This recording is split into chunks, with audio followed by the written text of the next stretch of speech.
नमस्कार दोस्तों, आप सभी का बहुत स्वागत है मेरे चैनल पर। सबको जय श्री राम। तो राम जी का एक बहुत प्यारा भजन सुना रही हूँ।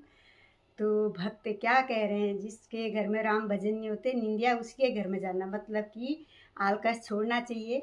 सुबह शाम भगवान का भजन जरूर करना चाहिए। तो आप भजन के माध्यम से सुनिएगा। बोलिए सियावर रामचंद्र की जय हो, जय जय श्री राम।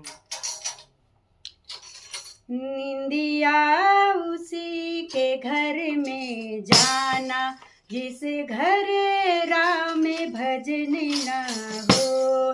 निंदिया उसी के घर में जाना, जिस घर राम भजन न हो। जिस घर राम भजन न हो, जिस घर राम भजन न हो। निंदिया उसी के घर में जाना, जिस घर राम भजन न हो।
सियावर रामचंद्र की जय। जय जय श्री राम।